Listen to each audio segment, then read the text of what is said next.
Buenos días, amada familia. Hoy volvemos al libro de Mateo.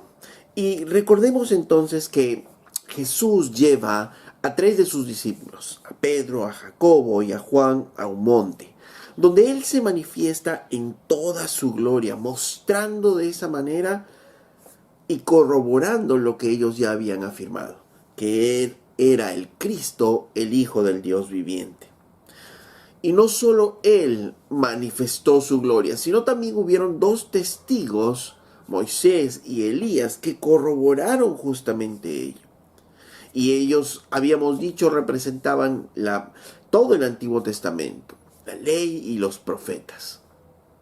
Pero además de ellos, se escucha una voz del cielo, una voz del Padre mismo, diciendo: este es mi Hijo amado, en quien tengo complacencia, a Él oíd.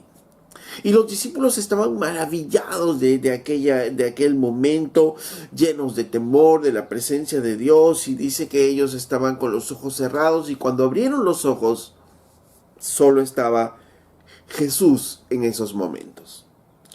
El momento terminó, el momento glorioso de ver a Jesús en toda su gloria terminó, y ahora tenían que nuevamente volver a lo que sus ojos naturales les veían. Tenían que descender del monte y obviamente tenían que retomar todas sus actividades.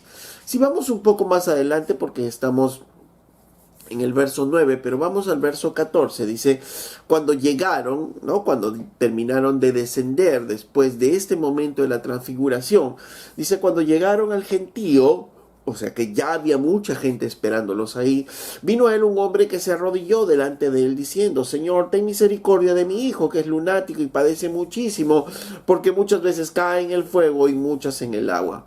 Entonces nuevamente tenían que volver a sus actividades normales, ¿no?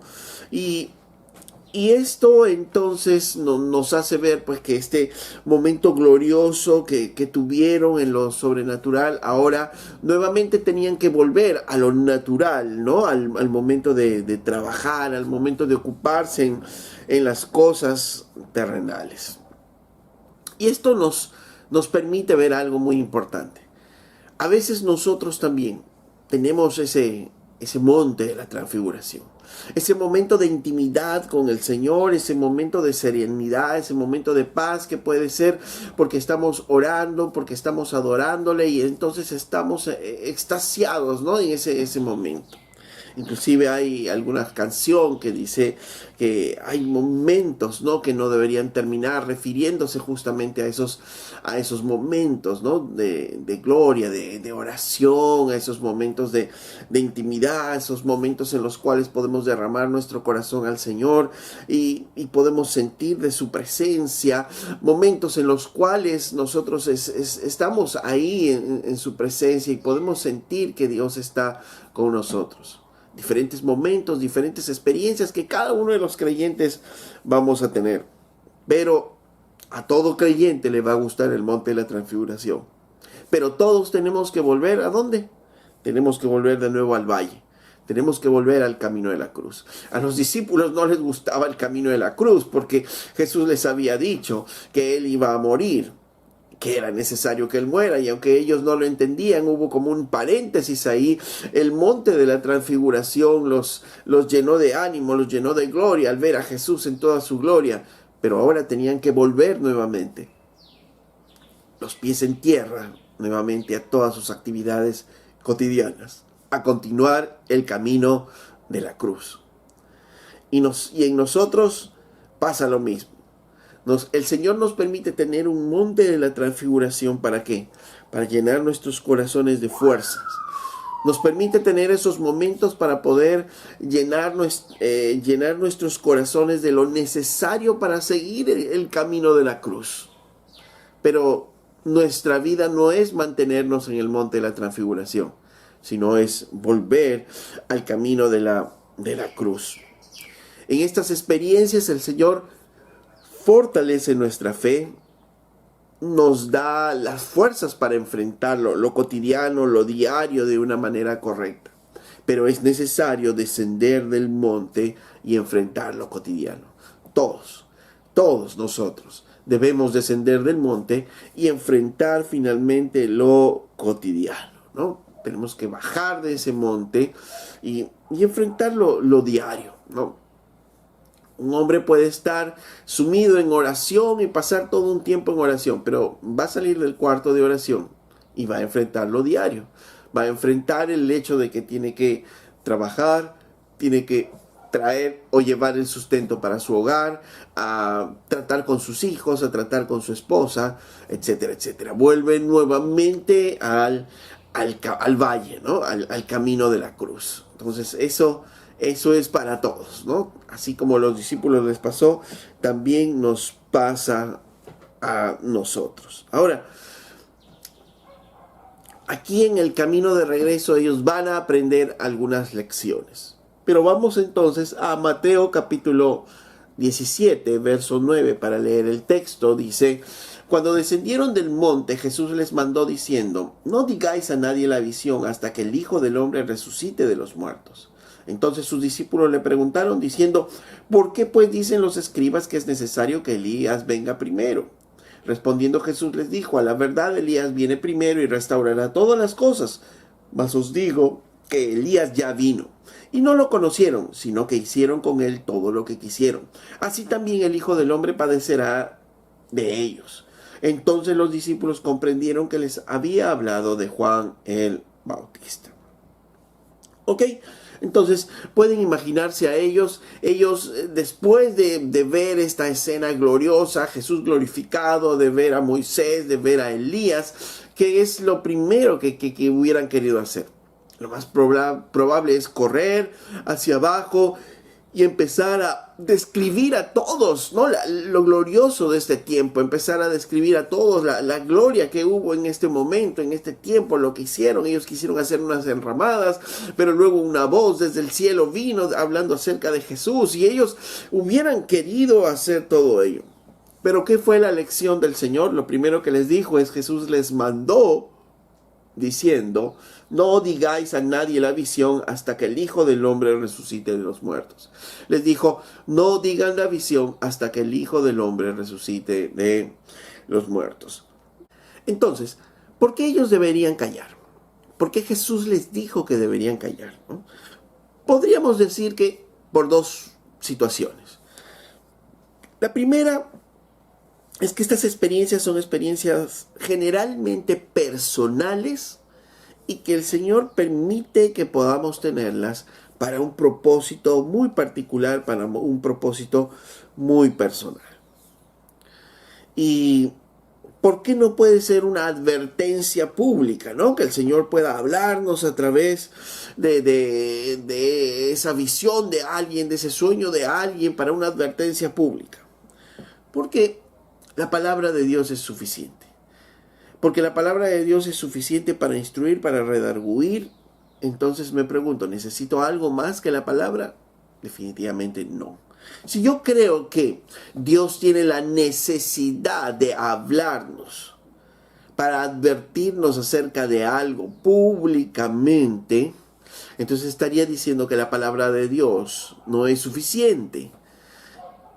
Y ahí entonces estaría abriendo una puerta muy peligrosa, porque ahí podríamos entonces pensar cualquier cosa, añadir cualquier cosa acerca de la palabra. Pero yo creo que la palabra de Dios es suficiente. La misma palabra nos dice en 2 de Timoteo 3:16 que es útil. ¿Para qué? Para instruirnos, para redarguirnos, y útil para hacer al hombre de Dios, dice, perfecto. Entonces, si la palabra de Dios es suficiente, entonces no necesitamos otras cosas más. Ahora, hemos escuchado de personas que inclusive se han ido al cielo, se han ido al infierno, y luego traen un mensaje para la iglesia. Y luego, en vez de callarse, ¿qué hacen ellos? Inclusive hasta publican un libro, ¿no? Lo publican a todos, publican un libro, ¿no? Ganan dinero y etcétera. Por supuesto que no creemos que eso sea verdad, ¿no? ¿Por qué? Porque la palabra de Dios es suficiente. Y todo lo que tenía que decir la palabra de Dios ya ha sido dada. Toda la revelación que Dios tenía ya fue revelada. si creyera o abriera la puerta a esos testimonios de que Dios está revelando algo más acerca de los cielos, o está revelando algo más acerca del infierno, o está revelando algo más acerca del futuro, estaría diciendo que la palabra de Dios no ha sido sellada todavía, que la revelación no es completa, y entonces estaría abriendo las puertas ¿para qué? Para añadir más cosas a la Biblia. Y la misma Biblia dice, maldito aquel que añade algo más. Entonces tenemos que tener mucho cuidado con eso. Por eso es que afirmamos esas experiencias definitivamente no pueden provenir de Dios mismo. La palabra de Dios es suficiente para poder advertirnos. Y si hay experiencias personales, como digo, generalmente experiencias gloriosas pueden ser experiencias personales y muy particulares. Y ojo que el Señor les dijo a ellos, guarden silencio. No digan nada acerca de eso. Pero las personas generalmente lo primero que hacen es abrir la boca y van corriendo, ¿no? Detrás de ello. Acordémonos que por esas visiones extrañas o esas situaciones extrañas se han formado inclusive muchas sectas y se ha inclusive enraizado doctrinas extrañas en otras religiones. Así es que hay que tener mucho cuidado con eso. Aún Pablo mismo nos da el ejemplo.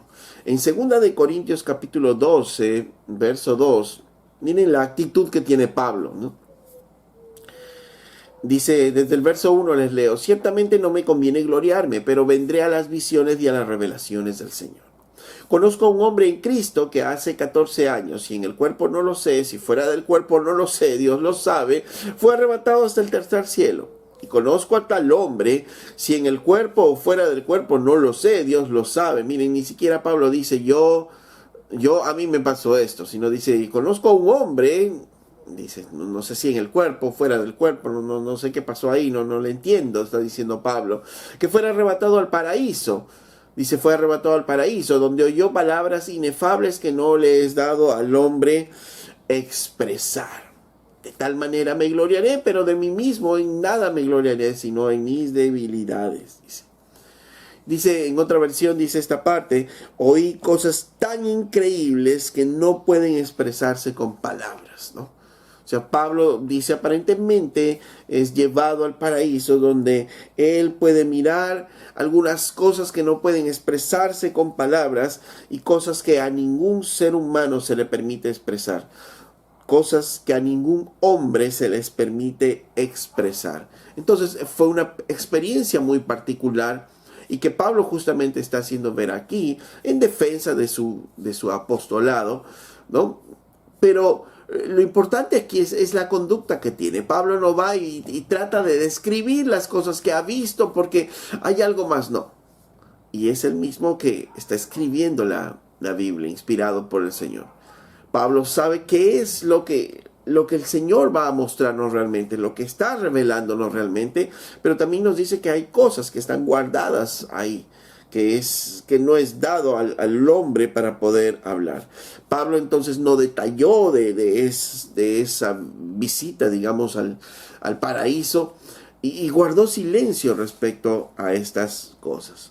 Entonces, si comparamos entonces con con estos testimonios, ¿no? de personas que van al cielo, que van al infierno, que escuchan esto, que miran, debemos tener mucho cuidado, porque aún Pablo nos muestra que cuando él ha tenido esa experiencia de estar en el paraíso mismo, él ha visto cosas que no se pueden describir con palabras, dice, y que a ningún hombre se le ha dado expresar. Entonces, si a ningún hombre se le ha dado expresar, ¿cómo ahora supuestamente sí van a poder expresar los hombres cosas que supuestamente están más allá de las escrituras? Debemos tener mucho cuidado con ello. Entonces es una de las primeras lecciones que aprendemos aquí, de que debemos tener cuidado con las cosas que escuchamos, con los testimonios que escuchamos, con esos testimonios sobrenaturales que escuchamos. La palabra de Dios es suficiente. La semana pasada veíamos acerca de la sola escritura, ¿no? Y sola escritura justamente habla de que solo la escritura puede guiarnos a la salvación. Solo la escritura tiene lo suficiente y lo necesario para nuestras vidas como creyentes, ¿no? Y si Dios va a hablar, nos va a hacer a través de su palabra. El Espíritu Santo va a usar su palabra para poder instruirnos, para poder advertirnos, para poder redarguir nuestros corazones, nuestras vidas y aprender a caminar en santidad. Ok, entonces lo primero decíamos es que generalmente estas experiencias son muy particulares, muy personales y nos van a ayudar ¿a qué? Nos van a ayudar, nos van a dar fortaleza a poder continuar el camino de la cruz, no a quedarnos extasiados ahí, sino a continuar el camino de la cruz, a bajar del monte y a continuar ese camino. Ahora, ¿por qué otra cosa por qué otra cosa ellos no debían hablar lo que habían visto? Decíamos, ¿qué hubiera ocurrido? Nos preguntamos si es que ellos hubieran hablado. Recordemos que de fondo los judíos tienen una idea acerca del Mesías. La idea que tienen del Mesías era que iba a ser un hombre poderoso que iba a restaurar el reino de Israel. Inclusive al ver los milagros de Jesús, en algunas ocasiones querían hacerlo rey al Señor y él se escapó, él se escabulló porque sabía que ese no era el propósito. Ahora, si ellos iban hablando, bajaban del monte diciendo lo que han visto, que vieron a Jesús glorificado y que en cierto este era el Mesías, ellos estaban hablando entonces parte del Evangelio. Porque todavía no entendían ni ellos mismos la muerte de Jesús, no entendían la resurrección de Jesús, todavía la obra no estaba completa. Entonces, lo que ellos iban a hablar solo es un mensaje parcial, porque aún ni ellos mismos podían entender todo el mensaje. Ahora, si ellos iban corriendo hablando acerca de eso, probablemente iba a encenderse eso en los judíos, el hecho de que sí, este es el Mesías, entonces él tiene todo el poder, tiene el poder para hablar con Moisés, para hablar con Elías, ¿no? Tiene ese poder, ¿no? Que le alumbra alrededor, entonces hagámoslo rey, ¿no? Y probablemente esta situación hubiera empeorado, ¿no? Y hubiera hecho más difícil el camino hacia la cruz, ¿no? Ok, entonces el hecho de afirmar esta situación, la transfiguración a ellos pudiera haber afirmado algunos malos conceptos que ya ellos tenían. Ahora, decíamos que ni ellos mismos entendían lo que había pasado, ¿no? En Marcos capítulo 9, verso 9 nos ayuda a comprender un poco más acerca de esta parte. Y dice, y descendiendo ellos del monte, les mandó que a nadie dijesen lo que habían visto, sino cuando el Hijo del Hombre hubiese resucitado de los muertos.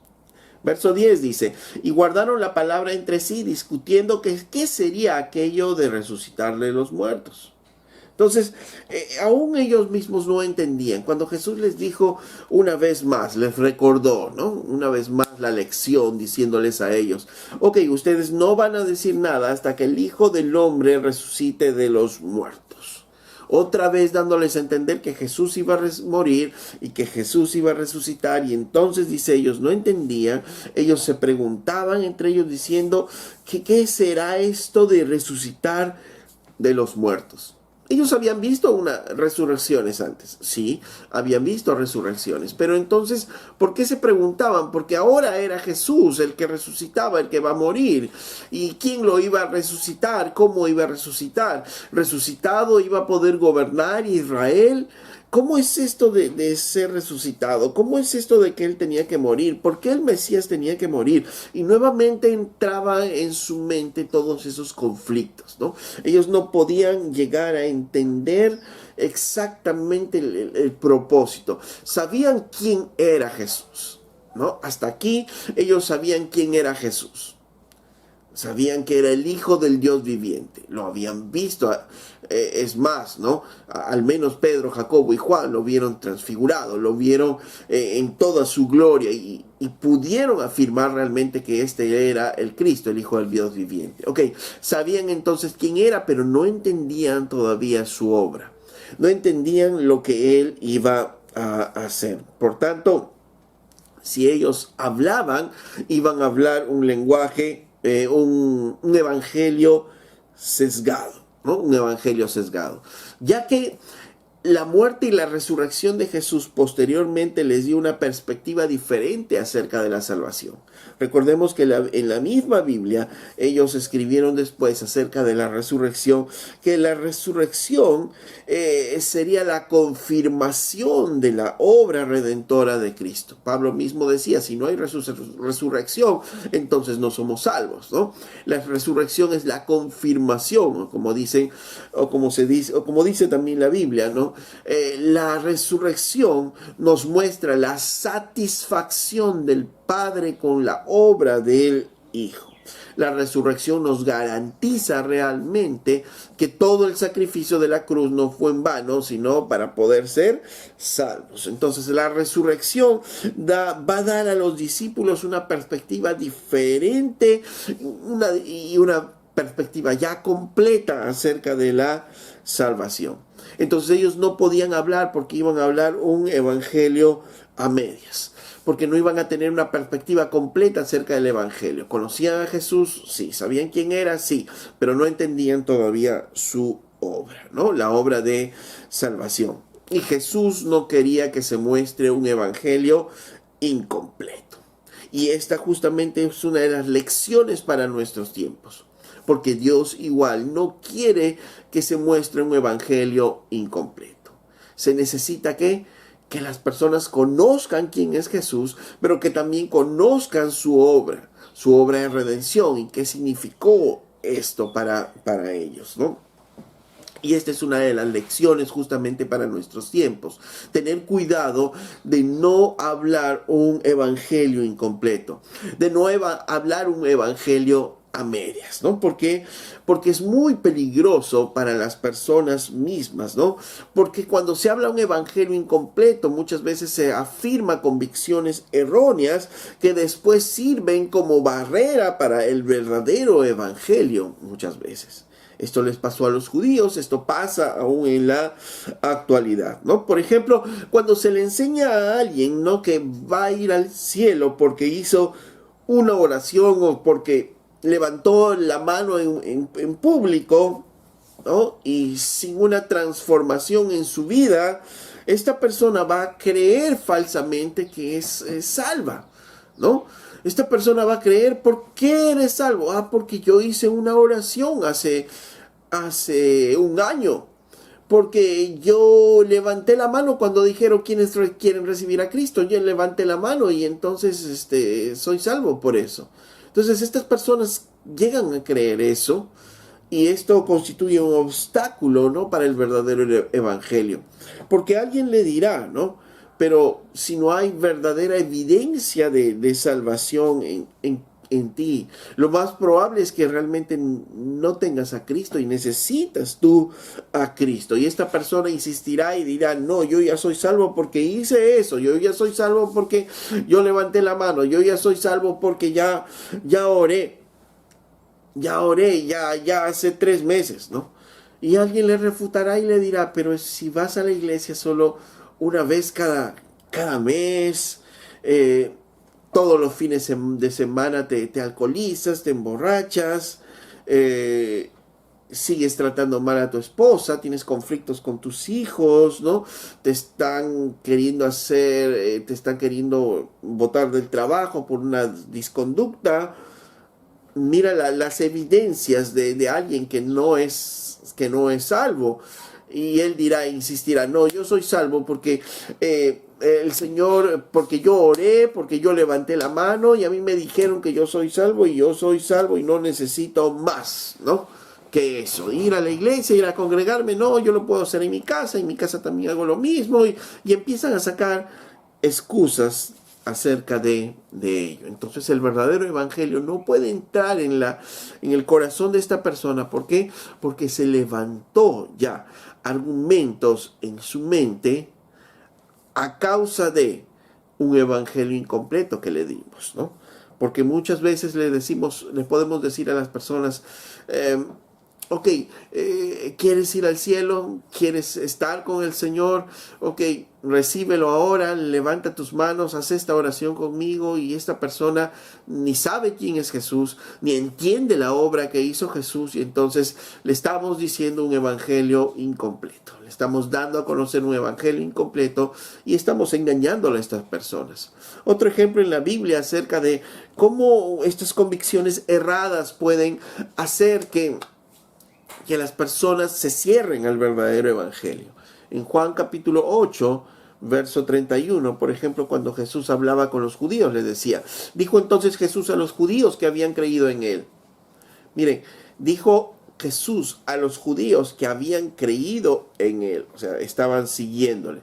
Si vosotros permaneciereis en mi palabra, seréis verdaderamente mis discípulos. ¿No? O sea, no era a los judíos que estaban rechazándole, no, eran a judíos que estaban creyendo en él, que le estaban siguiendo, ¿no? Que estaban acercándose a él. Dice, si ustedes permanecen en mi palabra, seréis verdaderamente mis discípulos.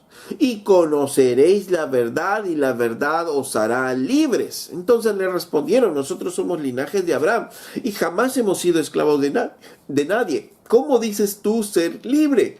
Jesús le respondió, de cierto, os digo, que todo aquel que hace pecado, esclavo es del pecado, y el pecado no queda en la casa para siempre.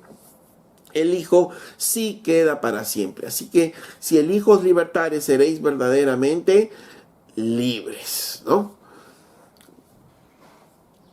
Dice, sé que sois descendientes de Abraham, pero procuráis matarme, porque mi palabra no haya cabida en vosotros, ¿no? Entonces, ¿qué es lo que está pasando aquí? Jesús les está diciendo a ellos, si ustedes realmente siguen mi palabra, si ustedes realmente caminan conmigo, ustedes conocerán la verdad, y la verdad los hará libres, ¿no? Es un verbo presente y progresivo que se va hacia adelante, ¿no? Si ustedes permanecen en mi palabra, conocerán la verdad, y la verdad les hará libres. Y ellos respondieron y dijeron, nosotros somos linaje de Abraham. ¿Por qué dices tú que vamos a ser libres? Si nosotros nunca hemos sido esclavos, no necesitamos ser libres, ¿no? Ellos tenían una convicción errada, porque inclusive como pueblo, ellos fueron esclavos algunas veces, ¿no? Y fueron liberados por el Señor, pero entonces están diciendo inclusive una mentira aquí, o una convicción producto de su propia mente. No, si somos hijos de Abraham, entonces somos libres. Entonces no están hablando de esclavitudes acerca producto de guerras, producto de conquistas, sino están hablando de algo espiritual probablemente. Y por eso les dicen, nosotros somos hijos de Abraham, nosotros somos libres, no necesitamos nada. Entonces Jesús trata de explicarles nuevamente, ¿no? De hacerles entender el evangelio, de darles el evangelio completo. Y les dijo, ok, pero ¿sabes qué? De cierto es que todo aquel que hace pecado es esclavo del pecado. Por eso ustedes necesitan esa libertad. Por eso ustedes necesitan seguirme, necesitan mi palabra. Porque el que hace pecado está esclavizado del pecado. Y si el Hijo no los libra, nadie los podrá liberar. Así es, pero si el Hijo los libertare, ustedes serán verdaderamente libres, ¿no? Entonces Jesús está tratando de hacerles ver que ellos están esclavos del pecado y necesitan ser libres, pero esas convicciones anteriores como que les impiden, no les deja a ellos escuchar el verdadero evangelio. Inclusive por eso dice, mis palabras no tienen cabida en ustedes, ¿no? Porque ustedes están pensando esto. Entonces, ese es el peligro de no dar el verdadero evangelio. Ese es el peligro, y de eso debemos tener mucho cuidado. Y esta es una de las lecciones justamente que encontramos aquí posterior a la transfiguración. Cuando uno le dice a las personas, por ejemplo, ¿no?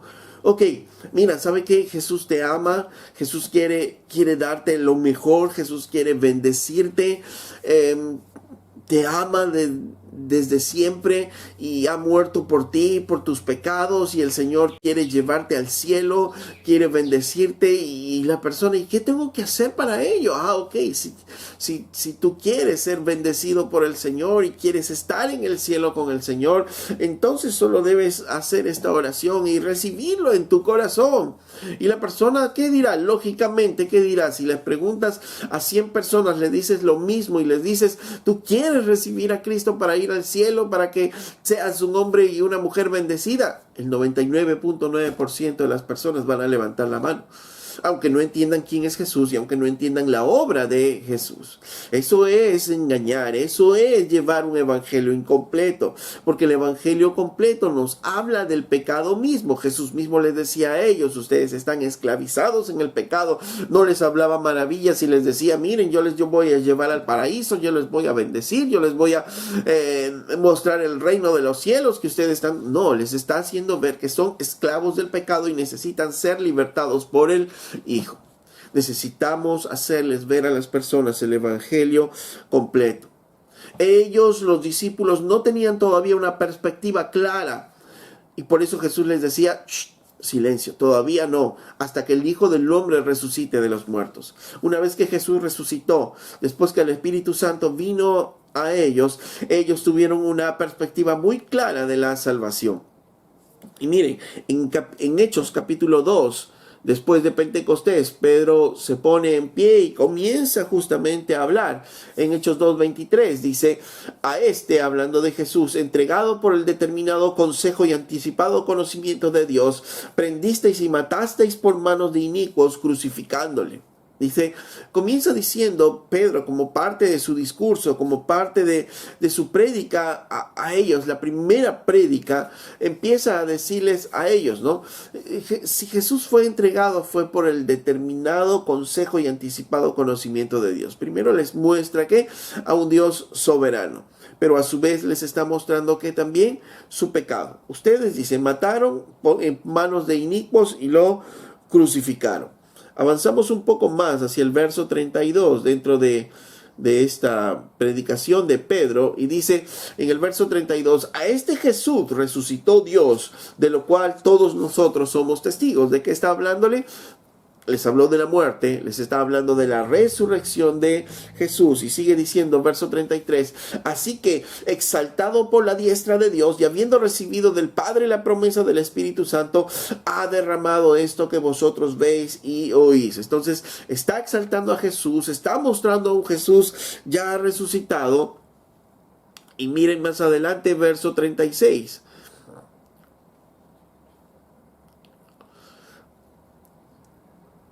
Verso 36 les dice a ellos, sepa pues ciertísimamente toda la casa de Israel, israelitas los que estaban escuchándole, que a este Jesús, a quien vosotros crucificasteis, Dios le ha hecho Señor y Cristo. Dice, a este Jesús, a quien tú crucificaste, Dios le ha hecho Señor y Cristo. Este hombre a quien tú mataste, Dios le ha hecho Señor y Cristo. ¿Qué estaba haciéndoles ver Pedro? Les estaba haciendo ver su pecado. Igual que Jesús trataba de hacerles ver que estaban esclavos del pecado, les estaba mostrando el evangelio completo, les estaba haciendo ver el pecado para mostrarles a su vez quién era el Salvador. Entonces, toda la Biblia nos habla justamente de ello, de mostrar la perspectiva correcta del evangelio y no solamente hablar parte del evangelio. Pero como Jesús decía, pero ¿cómo puedo darle todo de repente en un momento? De repente en un momento no vamos a poder dar todo. Por eso Jesús decía, si permaneces en mí y conoces mis palabras, conocerás la verdad y la verdad te hará libre.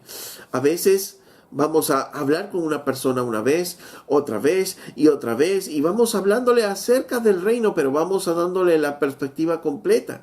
Le hablaremos de quién es Dios, le hablaremos de quién es Jesús, de la obra de Jesucristo, de qué pasa con nosotros si no aceptamos a Jesucristo, del infierno, de lo que nos toca estar ahí si es que nosotros no nos entregamos a Jesucristo, etcétera, etcétera. La verdad nos va a ir haciendo libre, vamos a ir conociendo cada vez más al Señor. Pero volviendo al texto de Mateo, entonces, la primera lección que aprendieron ellos no es decir las cosas a medias, sino aprender a dar el evangelio completo. Y es una lección que también aprendemos nosotros hoy. Verso 10 dice: entonces sus discípulos le preguntaron diciendo: ¿por qué pues dicen los escribas que es necesario que Elías venga primero? Recordemos que ellos están preguntando acerca de la resurrección. Entonces, dentro de esto ellos conocían a través de la enseñanza de los escribas, y ellos eran hombres que habían escuchado estas enseñanzas. Por eso dice: ¿por qué dicen los escribas que es necesario que Elías venga primero? ¿No? Porque ellos no entendían cómo encajaba esto. Ellos sabían que Elías tenía que venir primero. Los escribas probablemente habían estado enseñando acerca de esto, ¿no? En base a la profecía de Malaquías capítulo 4, verso 5 principalmente, habla justamente acerca de esto, ¿no? En Malaquías capítulo 4, verso 5, dice: aquí yo os envío al profeta Elías antes que venga el día de Jehová grande y terrible. Era volver el corazón de los padres hacia los hijos y el corazón de los hijos hacia los padres, no sea que yo venga y hiera la tierra con maldición. Entonces estaba profetizado que antes que venga el día del Señor, vendría Elías.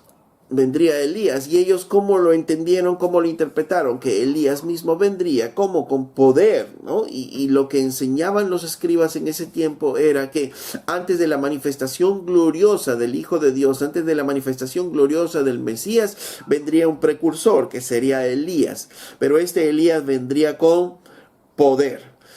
Este sería un profeta temible y terrible. ¿Qué es lo que haría? Va a destruir la maldad del mundo y iba a poner los corazones de los justos listos para recibir a su rey, ¿no? Él restauraría todas las cosas, entonces preparando el camino para la llegada del Mesías. La concepción que ellos tenían tanto de este Elías, tanto del Mesías, pues estaba en base al poder.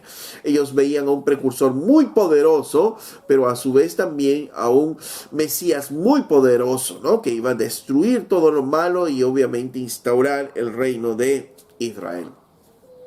Entonces esta era la perspectiva de los judíos. Probablemente usaban eso mismo para decir que Jesús no era el Mesías, ya que decían: si Elías no ha venido todavía, ¿cómo él va a ser el Mesías? ¿No? Entonces esto era algo que tampoco les encajaba en la mente, ¿no? Ellos estaban pensando mucho y obviamente tenían una confusión teológica, ¿no? Los discípulos, ¿no?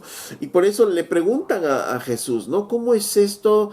¿Por qué los escribas dicen entonces que tiene que venir primero Elías, ¿no? Entonces, ante esta situación, pues Jesús va a responderles, ¿no? Verso 11, Jesús les responde y dice: Jesús les dice: a la verdad Elías viene primero y restaurará todas las cosas, ¿no? Lo que les está diciendo a ellos sí es cierto. Es cierto, Elías va a venir primero, ¿no? En otras palabras, lo que estaba diciendo, esta parte que los escribas estaban diciendo es cierto. Va a venir Elías primero.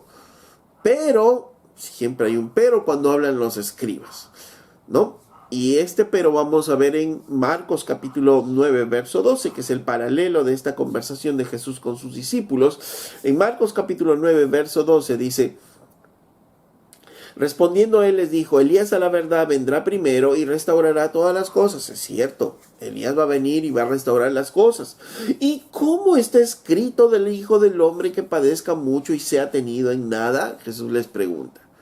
En otras palabras, les decía, es cierto, hay una verdad que ellos están diciendo, que Elías va a venir primero y va a restaurar todas las cosas. Pero hay otra verdad. Ahora, ustedes me hablan de lo primero, pero no me están hablando de esta segunda verdad. ¿Y qué hay con esta verdad que está escrito que el Hijo del Hombre también va a venir, va a padecer mucho y va a ser tenido en nada? ¿Qué hay de esta verdad con ustedes? ¿Por qué ustedes afirman una cosa y no afirman lo otro? Porque lo otro también está escrito.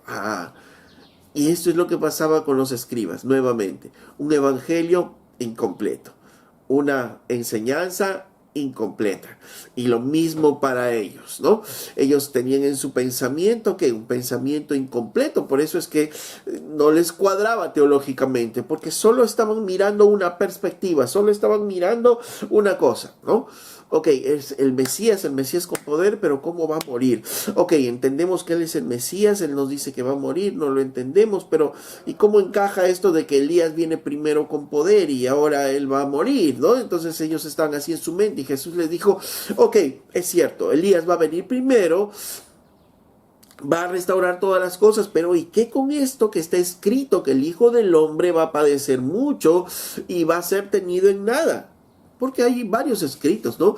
En los Salmos, cuando hablan acerca del siervo sufriente, Isaías mismo cuando habla acerca de Jesús como el siervo sufriente. Entonces hay escrituras que hablan del sacrificio de Jesús. Pero ni los escribas, ni ellos como discípulos querían ver, sino solamente querían ver tubularmente solo una cosa, ¿no? Es como cuando nuestra mente como humanos queremos ver solamente algo y no ampliamos nuestra mente a ver lo que las escrituras nos está diciendo.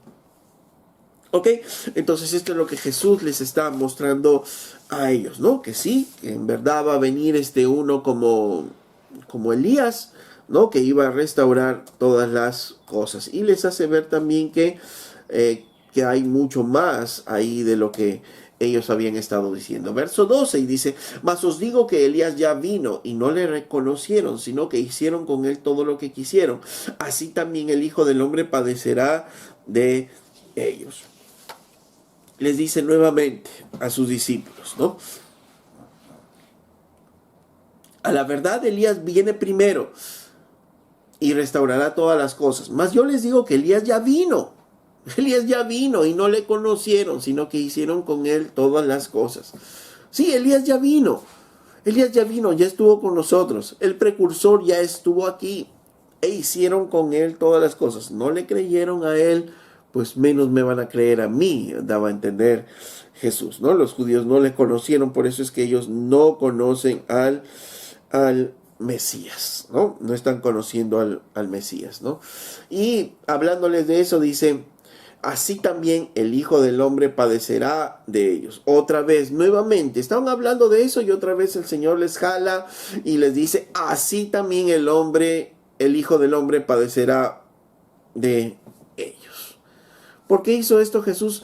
Porque nuestra tendencia como humanos siempre es a perdernos en los temas de repente particulares, en los temas alrededor de un tema principal. El tema principal aquí es que la cruz.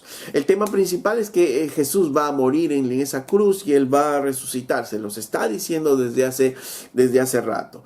¿Para qué el Señor se transfiguró? Para confirmarles justamente eso, para confirmar que su palabra va a cumplirse, va a ser verdadera. El Padre decía a él oíd, y él decía, voy a morir, necesito ir a Jerusalén, es necesario morir, es necesario que yo resucite.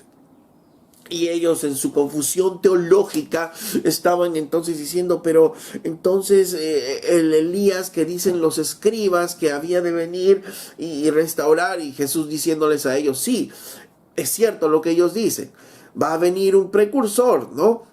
Y va a restaurar todas las cosas.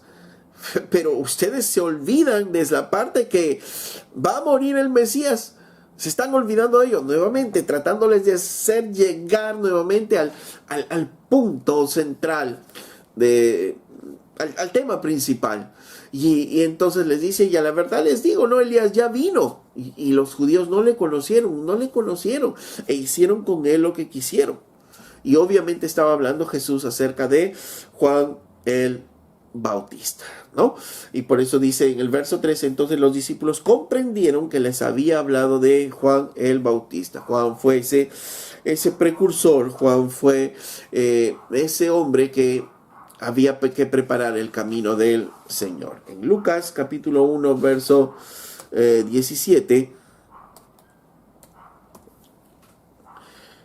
cuando iba a nacer Juan, le dice a su padre Zacarías, ¿no? El Señor, ¿no?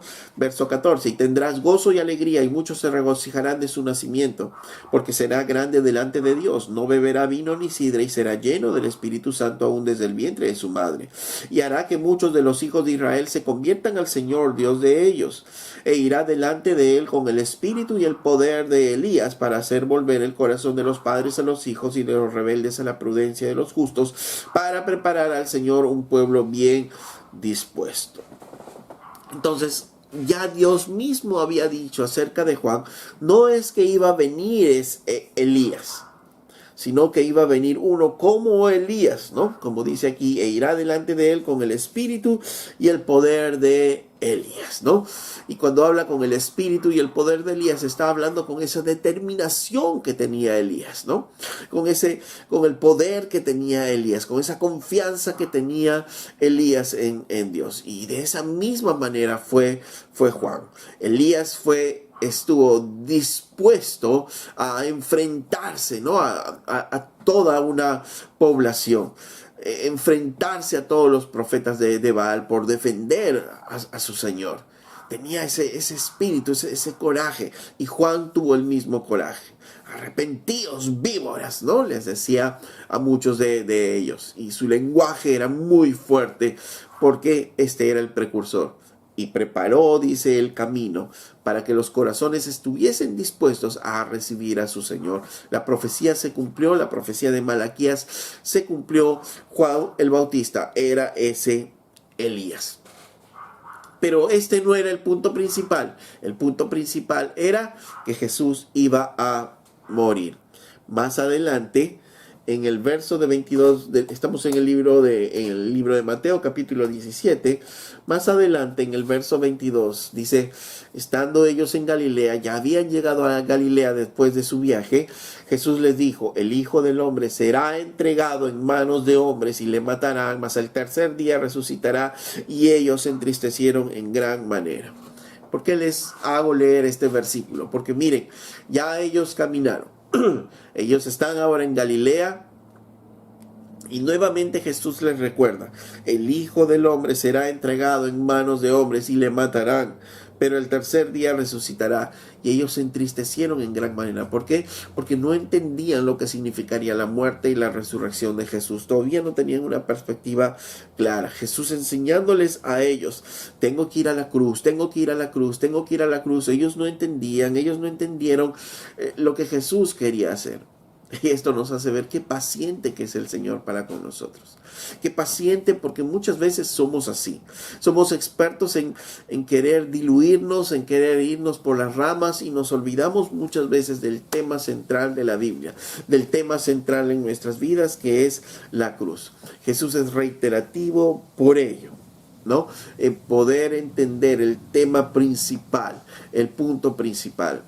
Y a veces pasa, ¿no? Por ejemplo, cuando queremos leer una parábola, sabemos que una parábola tiene un mensaje principal. Jesús lo dijo generalmente como respuesta a una pregunta, como respuesta a una inquietud de alguien, pero a veces las personas se pierden en el detalle, ¿no? Se pierden en los detalles y tratan de buscar los detalles, ¿no? Y no nos centramos en el tema principal. Por ejemplo, Jesús quería hablar, hacerles ver quién era el prójimo de alguien. ¿Quién es mi prójimo? Y Jesús cuenta esta historia, ¿no? De un hombre que ve a otro hombre tirado en el piso y le pone aceite y paga al arrendatario, la mesón por unos días hasta que se recupere. Y mucha gente anda perdiéndose en el aceite. ¿Qué significa el aceite? ¿Qué significa el dinero que puso? Y que si el judío que pasó y que no lo vio, qué significa, y empiezan a hacer una serie de cuentos en base a la historia. Pero el tema principal fue que ¿quién era quién era mi prójimo? Y esa es la respuesta que Jesús está dando. De la misma manera, a veces cuando queremos meternos a la Biblia, empezamos a mirar la periferia, a perdernos en cosas, ¿no? Extrañas, pero necesitamos ver el tema principal, la cruz. Y Jesús está insistiendo en la cruz. Mientras bajaba del monte de la transfiguración, la cruz. Antes del monte de la transfiguración, la cruz. Voy a morir, voy a resucitar. Voy a morir, voy a resucitar. Y ellos no lo entendían. Aun cuando ya estaban en Galilea, ellos seguían entristeciéndose en ello. Antes de bajar al valle y seguir caminando el camino de la cruz, Jesús instruye a sus discípulos. Jesús les hace ver algunas cosas, que no deben hablar acerca del evangelio, de un evangelio incompleto, hasta que ellos no tengan una perspectiva clara, ¿no?, acerca de las cosas. Y la otra lección que ellos tienen que aprender es que no deben desviarse del tema, sino deben siempre ir al tema principal, que era la cruz. Y todos nosotros, ¿no?, a veces cuando estamos en el monte de la transfiguración, a veces nos podemos perder en algunas cosas, en algunos temas. Y podemos estar en esos momentos gloriosos, aun cuando estudiamos la Biblia y profundizamos y nos vamos mucho más allá. Pero tenemos que volver al valle. Tenemos que volver nuevamente a vivir lo que nos toca vivir aquí en la tierra, a caminar tomando nuestra cruz diariamente, como dijo el Señor. Y cuando tenemos esos momentos gloriosos, el Señor nos instruye, el Señor habla nuestras vidas, nuestros corazones, entendemos de repente cosas mayores. Pero todo eso nos sirve ¿para qué? Para tener las fuerzas para poder seguir caminando el camino de la cruz. Y nosotros necesitamos entender muy bien esta perspectiva para no perder tiempo en otras cosas ni perdernos en detalles insignificantes. Aún si estudiáramos solamente el misterio de la cruz y su trascendencia en nuestras vidas, nos podríamos pasar toda una vida hablando acerca de la cruz, porque ese es el tema principal de la Biblia. Ese es el tema principal de nuestra salvación. La muerte de Cristo, su resurrección y la obra que Jesucristo ha hecho en nosotros. ¿Quién es Jesús? Y la obra que Jesús ha hecho en nuestras vidas. ¿Ven? Entonces el gran tema principal de la Biblia, no nos olvidemos, la muerte de Cristo, la obra de Cristo en la cruz. Amén. Amado Padre, te damos gracias por esos momentos que tú nos das a cada uno de nosotros, momentos en los cuales podemos estar, Señor, delante de tu presencia y poder deleitarnos, Señor, de tu presencia, mi Dios. Pero sabemos también que tenemos que bajar nuevamente a un valle en el cual tenemos que continuar el camino de la cruz y seguir a ti, Señor, siendo esposos, siendo padres, siendo trabajadores, siendo parte de una iglesia local, mi Dios, y ayúdanos, danos esas fuerzas necesarias, Señor, en esos momentos en los que estamos en intimidad contigo, Señor, para poder seguir caminando y hacer las cosas correctamente, Padre. Gracias te damos, Señor, en el nombre de Jesús. Amén.